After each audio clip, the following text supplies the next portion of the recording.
এই প্রথম আমার ইলেকশন ডিউটি আসে অ্যাজ সেকেন্ড পোলিং অফিসার। অনভিজ্ঞতার কারণে প্রয়োজনের অতিরিক্ত আগে চলে গিয়েছিলাম। আমরা গিয়ে দেখলাম যে তখনও কিছু রেডি হয়নি। মোটামুটি 11টা-12টার দিকে একটু ভিড় হলো।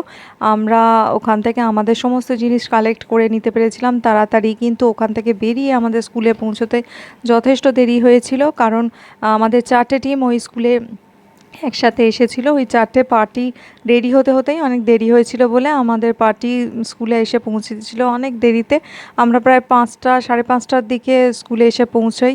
তারপরে আমরা মোটামুটি একটু ফ্রেশ হই। প্রচণ্ড গরম ছিল 19 তারিখে, তাই ফ্রেশ হয়ে আমরা জাস্ট ওখানে একটু খাবার খেয়ে নিই, কারণ আমাদের ফার্স্ট পোলিংয়ের বাড়ি থেকে অনেক কিছু মোমো, তারপরে রুটি, আলুর দম, তড়কা, অনেক কিছু খাবার, মিষ্টি, কোল্ড ড্রিঙ্কস, ঠান্ডা জল সবই এসেছিলো। সেসব খেয়ে আমরা মোটামুটি সারা রাতই প্রায় কাজ করেছি।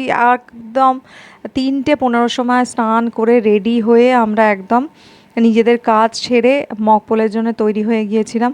মকপোল স্টার্ট হতে হতে 5:30টা বাজলো, কারণ আমাদের এজেন্টরা এলেন। আমরা সবাই রেডি হয়ে মকপোল স্টার্ট করলাম 5:30টার সময়।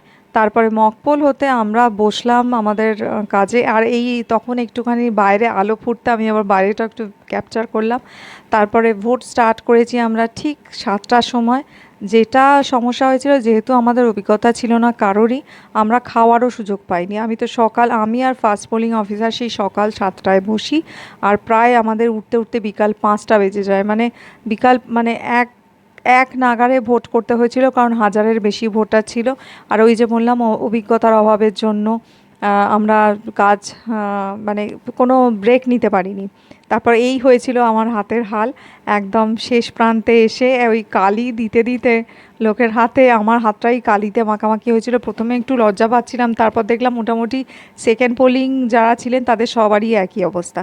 তারপরে আমরা অন্য পার্টিরা, তখনও আমাদের কাজ কিন্তু গোছানো হয়নি, কিন্তু অন্য পার্টিরা রেডি হয়ে গিয়েছিলো বলে আমরা বাসে উঠে পড়লাম। বাসে উঠে আবার আমরা প্রস্তুত হলাম ডিসিআরসির জন্য। এক্ষেত্রে আমি একটা কথা বলবো যে হয়তো মহিলাদের সেফটির কথা ভেবে মহিলা বুথগুলিতে মহিলা পুলিশই দেওয়া হয় বা আরপিএফ দেওয়া হয়, কিন্তু মহিলা পুলিশরা কিন্তু সেইভাবে কাজ করতে চান না, আমার যেটা অভিজ্ঞতা হলো। তারপর ডিসিআরসিতে আমরা যখন এসে পৌঁছাই, তাড়াতাড়ি পৌঁছে যাই, 7টা 7:30টার মধ্যেই পৌঁছে গিয়েছিলাম, কিন্তু আমাদের কাজ যেহেতু অসম্পূর্ণ ছিল সেই কারণে আমরা কাজ করে রেডি করে সব কিছু জমা দিয়ে ডিসিআরসি থেকে কিন্তু সকলের শেষে বেরিয়েছিলাম বাড়ি আস্তে আস্তে 11:30।